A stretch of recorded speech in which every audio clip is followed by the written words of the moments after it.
Hi, it's Hope and welcome to the video. First, I want to point out, yes, my hair is dyed. I did that last week. Just wanted to point that out to make it be like, yeah, I did not say that. But this is going to be my end of May wrap up and reading stats. So, there's going to be a little thing pop up here. I read 15 books across 6,231 pages. Average star rating was a 4.2. 13 of those 15 books were YA, and then 2 out of the 15 were adult. I read 1 classic, 1 contemporary, 3 dystopian, 9 fantasy, and then 1 graphic novel. So I'm gonna get, these are just from the last about 2 weeks of the month, so if you want to see what else I've read, besides what is shown in this video, there'll be a little iCard somewhere here or a link in the description. But let's get started. If I look over here, I have the list so that I don't forget books, because I tend to, if I don't have it written down, I tend to forget it. So, firstly, we have Neverfade by Alexandra Bracken, and this is a sequel to The Darkest Minds. And since this is a sequel, I can't really explain much. In the first book in this series, we start off a few years after there is this disease that kills off 98% of the children population, and if you don't die, you end up with these abilities. There are like 5 different categories. There is blue, green, yellow, orange, and red. Orange is the worst. And we follow Ruby, our main character, who is a orange, who escapes this camp that all these kids got round up to, and she escapes and then meets up with these other characters named Liam, Chubbs, and Zoo, and it's them kind of trying to find this place called East River where kids at escape camps go to, and that goes as it goes.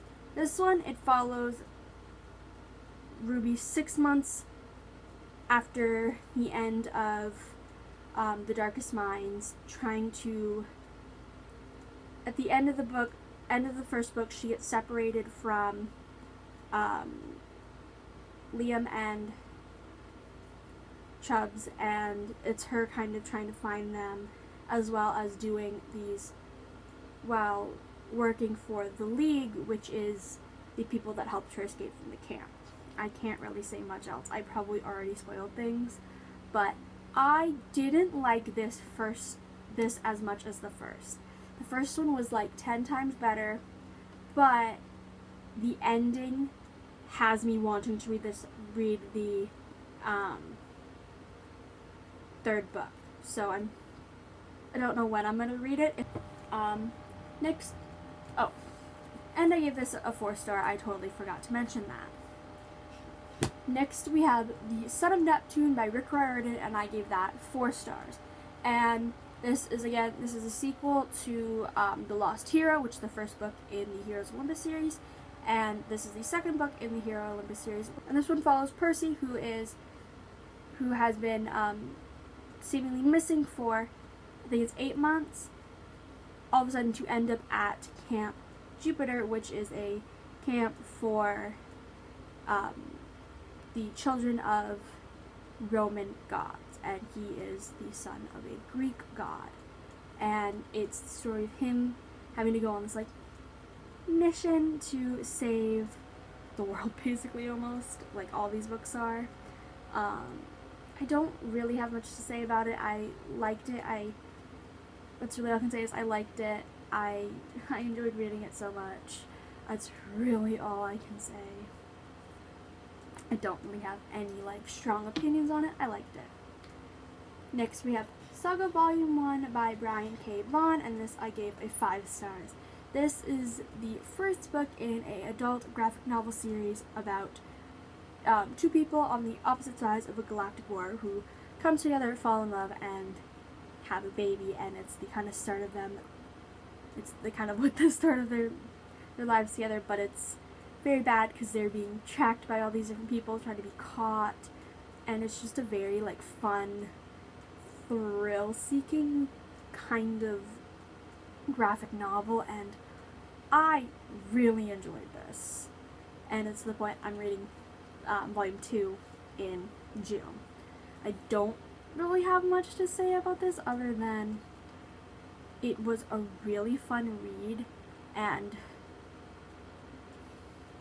there's so much things that you wouldn't expect. Like, I was laughing at a bunch of the things that showed up and all that.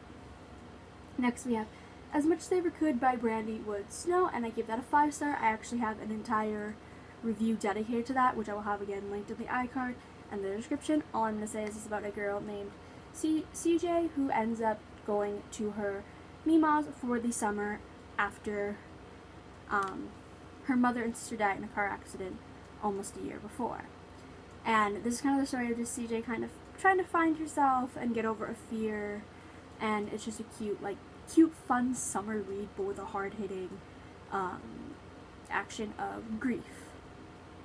And again, I will leave that linked in the iCard for a more like in-depth, but I really enjoyed it. Next we have Happily Ever After by Kiera Cass, and I totally forgot I read this month. That just shows I forget stuff. And these are the novellas based on the from the world of The Selection, which is about a group of 35 girls who compete to win the prince's heart.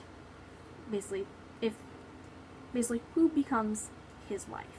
And this is a series of novellas taking place either before with Queen Amberly, which is Prince Maxon's mother, and then there's ones that we see things from Maxon's point of view and from Aspen's point of view, and it's just a bunch of like things like that. We see like where are some of the characters now, and it's just like a collection of novellas that are to do with the series, and that I gave a 4-star.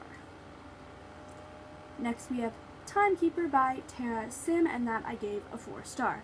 This is a an alternate historical fiction book taking place in 1875 London, where everything is like in a steampunk setting. And we have these clocks that control time. If a clock gets broken, it can stop time, skip time, all that, and if a clock tower stops entirely, it can stop time in that area forever. In this book, we follow Danny, who is a mechanic for clocks, and he's the youngest mechanic ever at only 17 years old. And his father was trapped in one of these towns that the clock tower stopped time. And it's him trying to figure out how to free his father, as well as dealing with this clock tower that constantly keeps on breaking, and while doing that, meeting a boy who he cannot be with for reasons. I can't really say much more without spoiling, but I love the setting of this book, the way it's like, it feels like Victorian London as it is, but there are cars and airplanes and telephones and buses and all that, and it's like everything is, I've never really read like a steampunk book, and if this is what kind of steampunk is, sign me the hell up. I love the atmosphere so much, like kind of like the way it's like you can imagine it being Victorian London, but then like these like what you'd imagine like a steampunk car being like, and it's just really cool, an atmosphere I've never read anything about so far. So that I think is what's really keeping me wanting to read it, is like all that, and also like I did really love the like little relationship between Danny and Danny and Colton, and I want to see where it ends up. And with this relationship, I said the weirdest sentence I think I've ever said, and I can't even say the sentence without spoiling it. But yeah. Next we have There Was Fire by C. Bryant, and this is a book about Corla, who is a basically a assassin, and she goes to this basically it's like an assassin school, but she and a group of five or six other people end up going on the special assignment, not special, like a special training thing for 2 years, that leads to a bunch of different mysteries, and she ends up finding out that this mission wasn't really what she thought it was. That's a very vague description, but I gave this a 3-star because, first of all, you would think in a 2-year time frame there'd be character development, that this character would change somehow, and in this there was no change whatsoever for Corla. There was some good fight scenes, and there was good character friendships, and there was like a good like kind of mystery element, but really, like, I'd say until like the book was really good, but I'd say once you got to like the 60% or so mark, everything just kind of kept on going downhill and just not making sense or feeling a bit rushed. I guess like there's some scenes and all that I wish were fleshed out more and were more talked about. And then there's others that were dragging on so long that I'm like, really, I don't need 3 pages on this one thing that could have been 2 pages. But it was overall like a good book, but it's just like, because it's so big, I think that also made it feel way too long. But next we have The Wicked King by Holly Black, and I gave this 4 stars. And this is a sequel to The Cruel Prince, which is about a girl named Jude who her twin sister and her older sister get dragged into the fairylands when they were children and raised there. And this book is how do I explain this without going? This, we have a new king on the, fuck it, I'm gonna just I'm gonna spoil shit. And I'm going to be saying spoilers for this, so don't mind, but this book is, we have Prince Carden on the throne. So he's no longer prince, he is king. And Jude is meant to be, is kind of more like controlling him on the throne as they make a deal. And obviously, shit goes awry, obviously, because it's a book, and things don't end up going the way they want them to, and things happen. That is like not, that is so bad of a description, but I don't really even know how to describe it. But I did enjoy it.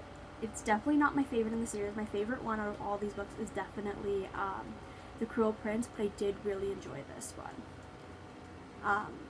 But I don't really have any specific things to say except it was good, and I really enjoyed some of the things that happened. Easiest way to describe it. Next we have City Bones by Cassandra Clare, and this was a reread for me. So, City Bones is about a girl named Clary Frey who ends up being swept into the Shadow World, which is filled with shadow hunters who are